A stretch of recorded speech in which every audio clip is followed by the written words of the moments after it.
long day. This morning, I was in Vegas, and I was there for a book festival and to go see an art installation. And my friend whom I was traveling with was there signing books. So yes, my best friend is a New York Times bestselling author, Trisha Levenseller, and she writes really great fantasy novels that are romantic. And since she put up with my donut obsession on this trip, you should add her books to your TBR. And outside our hotel was a donut shop. And while I was staring at these on my lap the entire ride home, I thought, I know how to make a donut. We're gonna make some donuts because I enjoy looking at them. These are really cute. So this is not an advertisement for Pink Box. I actually don't know. I've never even tried one of these, but I hear they're not as good as Voodoo donuts. If we're gonna talk about donuts that come in a pink box, let's talk about Voodoo. Let's actually talk about Voodoo Donuts because their donuts are the best I've ever had, and Viscous Hibiscus is my favorite, and I just needed to tell someone about it. So here you are, I'm telling you. I'm gonna make some donut dishes, and we're gonna make them together. Donuts are super fun. I think once you start learning how to make them, they become so easy.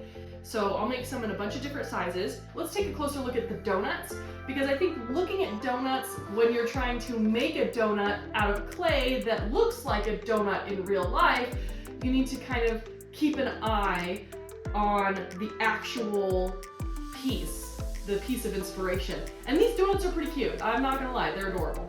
I don't know how they taste, so I can't give them a review. But as far as aesthetics go, these are pretty cute. Okay. Here we go. So these are way cute. This is a little poop emoji vampire donut, so that one's for me for funsies. But we're obviously gonna be emulating these two right here, the pink and the blue one. So this one's got sprinkles, the donut hole isn't so small, so if I wanna make it like I'm gonna make a vase and have it look exactly like a donut, it needs to be the whole part needs to be smaller, and this part needs to be wide, kind of flattish, and then round. And this one looks like a cake donut. So again, small hole, rounded edge. This one's pretty round, this one's pretty standard size. So after looking at these, and I'm hungry, I wanna eat one of these, and my reward for getting to eat one of these is to finish throwing some donuts. So I'm gonna throw in 3 or 4 different sizes. So let's do that. All right, I want to take a look at what some other ceramics artists are doing with donuts. This is Catherine McMillan. She is doing some interesting thing with glazes and stoneware instead of porcelain. So I thought this was interesting to look at. Jaeyoung Kim is also doing some fabulous things with detail work in the icing on his ceramic donuts, and also shape and gold and color. Like, look at this. This is just insane. Okay, and then I wanted to talk about Jeff Nebker because he has been making ceramic donuts for a while, and then just recently the trend caught on and his work exploded, and now everybody can't wait to get one, and they're just a ceramic donut. That's all they are. And his joy about what he makes and about how well he's selling is something I thought we could all enjoy, especially because his holiday collection has already sold out. And I started hearing about Jeff's work after I made my donuts and I was waiting for them to dry, and so it's kind of been cool to see his process and his joy about making just ceramic desserts. If you would like one of his pieces, he has an update coming November 27th. Now, for this, we're gonna do a 4-pound, 3.5, 4-pound donut. Yeah, that's good. What is it, 3 and 12 ounces? That's great. Oh, come on. Go back. And then we'll do one about half that size. Should be about 2-ish pounds. I want this one 2 exactly. We'll do 2 exactly, and then we'll actually use this one. We're gonna go in descending order. So we'll have, this one's a little bit of a 1/2 pound, perfect. We need a 1-pound donut. 1-pound donut, 1-pound donut. You're gonna need a metal rib, a sponge, and maybe a wooden rib. We'll get into it.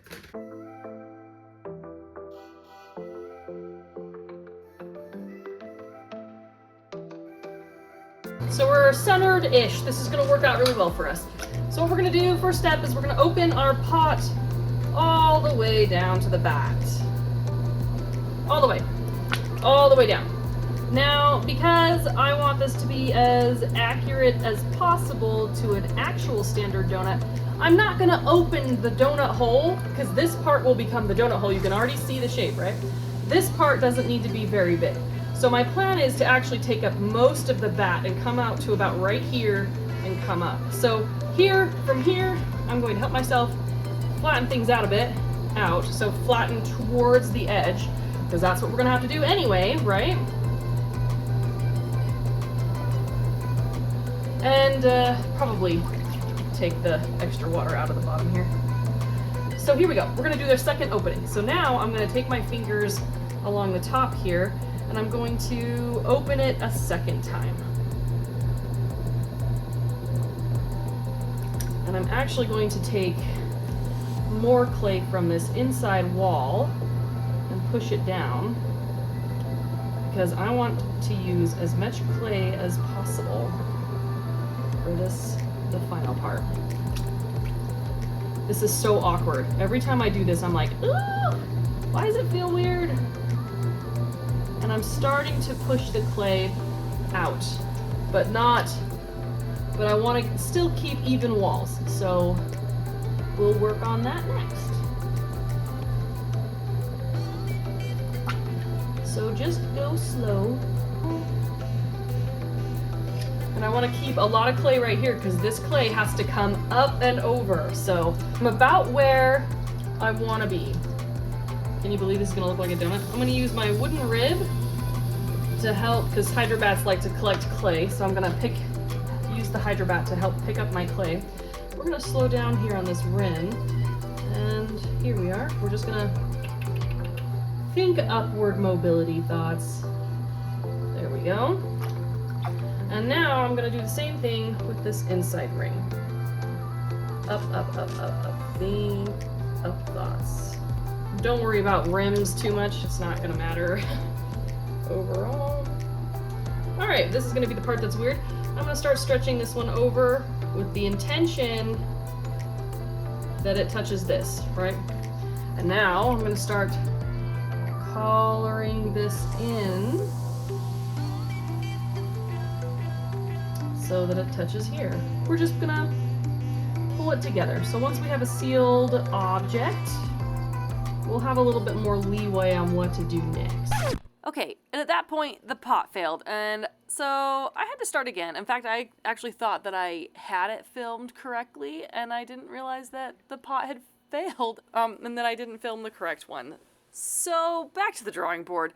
You get to see me do it twice. Yay! And now I'm going to use this to widen. There we go. And so I'm going to use this to also lift up this edge here. All right, let's throw the middle. Let's get our donut hole figured out. So I'm going to bring this up, and I want to make sure that this wall remains sturdy, so I'm going to keep the inner wall a little bit thick while I'm throwing here. There we go.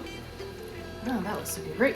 All right, let's get our outside wall. So inner wall first, outside wall second. It's usually how I always do it.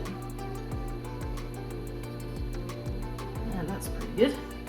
We don't want to go too thin here.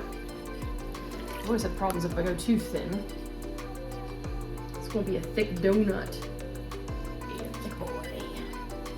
So I'm going to make the donut shape here by rounding this out a little bit. And we'll do more as soon as we join these. So we're gonna join these two bits here, these two edges, and I'm just going to very gently slide. Well, actually, I'm gonna also get all the slip out. Let's get the slip out from in the middle here before we get too far along. Get as much out as we can. There will still be some left, but as much as we can. And then, all right. Let's see, how's this outer wall doing? A little dry. And we'll make this outer wall pretty slippy. Pretty slippy.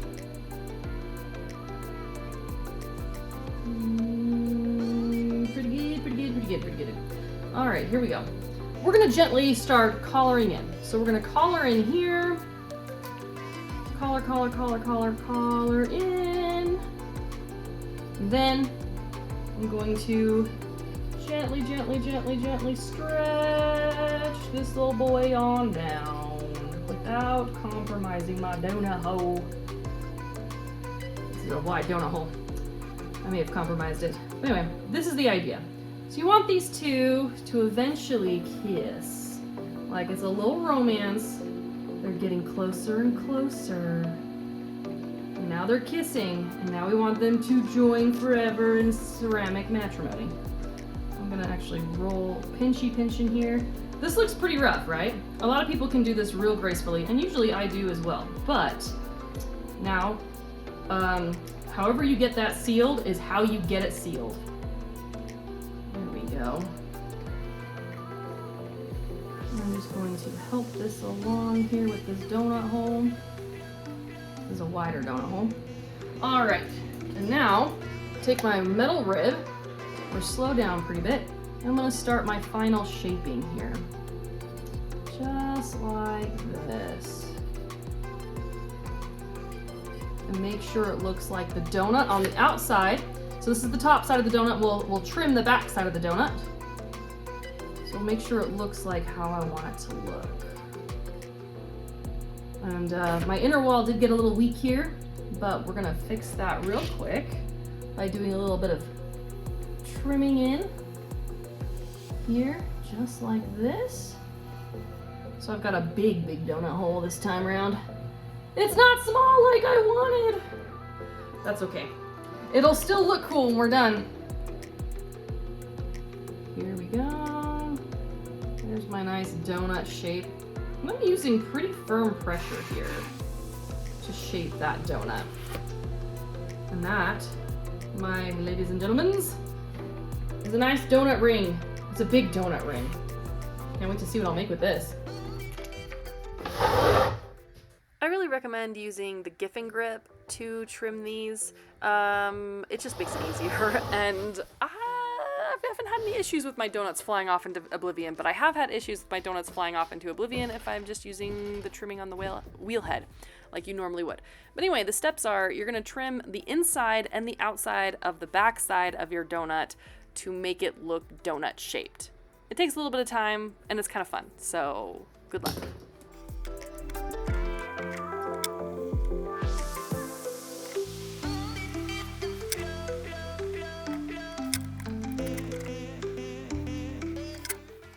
Okay, I said I was gonna throw 3 different kinds of donuts. This is a donut plate. You would throw it normally like a plate, so you've got like your 1/4 inch of clay or 1/8 of an inch of clay base, and then you just leave a bunch of clay at the rims and you throw it like you normally would a donut. You just open up the inside, and then the inside and the outside just happen to be further from the center of your clay. So this one requires that you have your clay perfectly centered so that you can get a nice round shape without it kind of going ovalish. So it was a little bit of a challenge. In this clip, we're gonna go through how to make the icing. And all I'm doing is rolling out a coil, and then I'm going to fold the coil along the edge of the donut on the outside and the inside to make the drape of icing. And then I will smooth it with my thumbs but without adding extra clay. So it kind of gives the illusion of having a thick layer of icing without having a thick layer of clay, which helps in firing and shipping and things like that.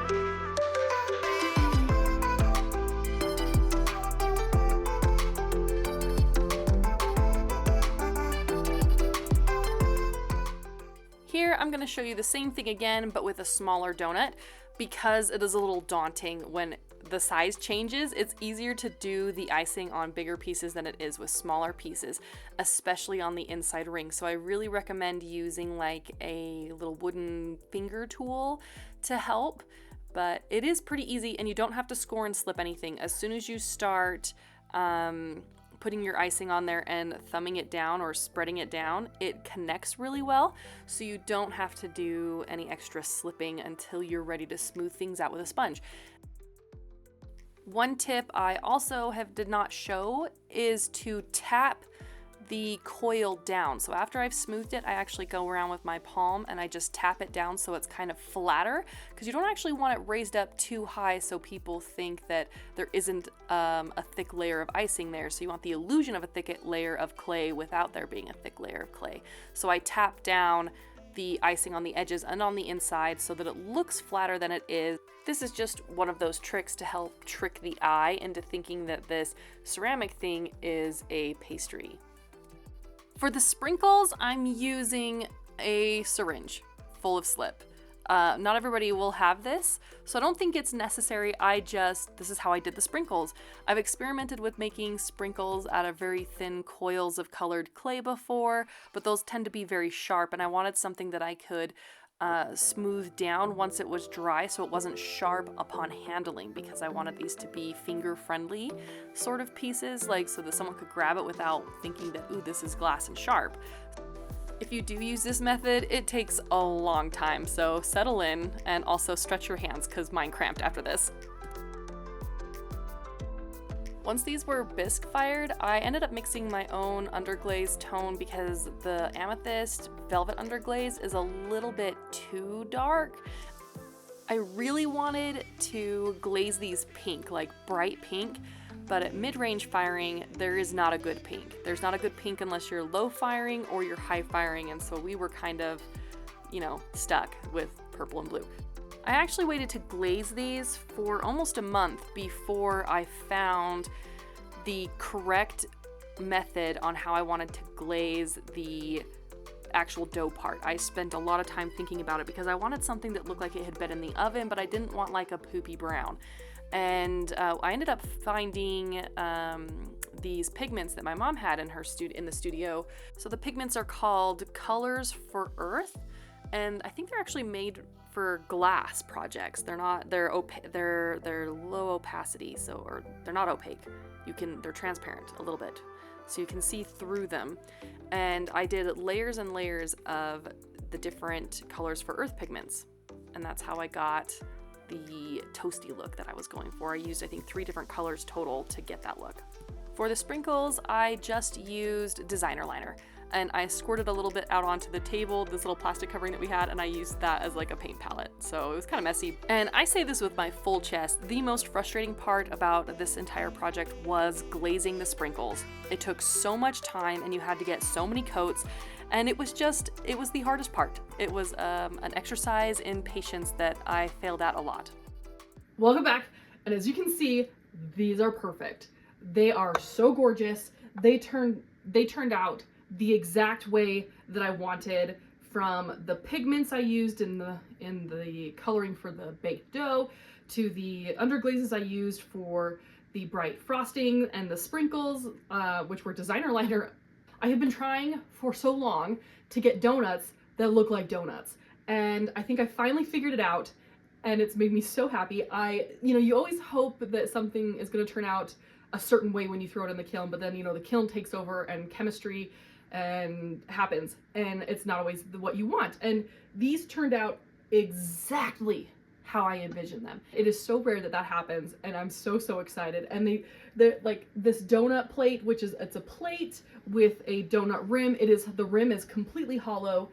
Like it turned out so good, and the donuts look so good on it. These vases, they're just perfect. I know it's winter and it's kind of like, it's not quite the time for flowers, but you know what? I'm gonna keep these around for a day or two. Put these on my dining room table for a little bit, but they will be available in my shop until, what are you doing? No! Do you like it?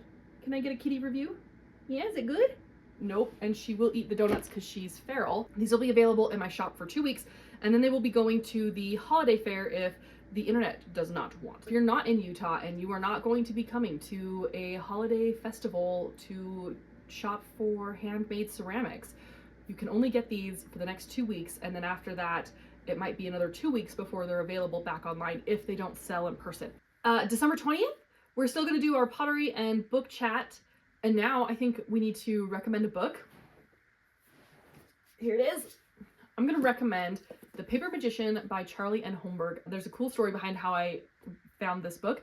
I was doing study abroad and I was spending 2 months in London, having the time of my life, reading books, writing literature, working on essays, and just exploring and becoming an Anglophile. Charlie actually lives a few cities away from me, and when I first got this book, I bought it in London, not knowing that I actually kind of thought that she was a London-based author. And I was like, oh, it'd be so cool if I got the chance to get a signed copy, and come to find out that she's in my neighborhood, you know, kind of thing. I read this book in London on the tube when I was traveling to and from museums and libraries. It's about a magician her name is Sienny, and she is graduating from the College of Magic. She's about to become a magician with a specialty.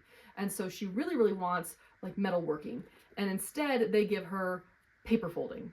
She finds out that she's a really, really good paper magician. Her teacher, whom she is apprenticing with, his life is endangered, and she has to go inside of his heart to save him and use her paper magic to do it. It's also a romance, and I really, really enjoyed it. It's imaginative, it's fast-paced, it's very short. Also, if you read V.E. Schwab's A Darker Shade of Magic, it's like that. It has the same almost feel, but if it were like dipped in a cozy vibe. We'll talk about it on December 20th, probably. In the meantime, I really, really want to eat these. Yeah, you need to take a closer look, and I'm hungry. So thanks for watching. Make sure you like and subscribe if you haven't already. It really does help the channel. And we'll see you next week.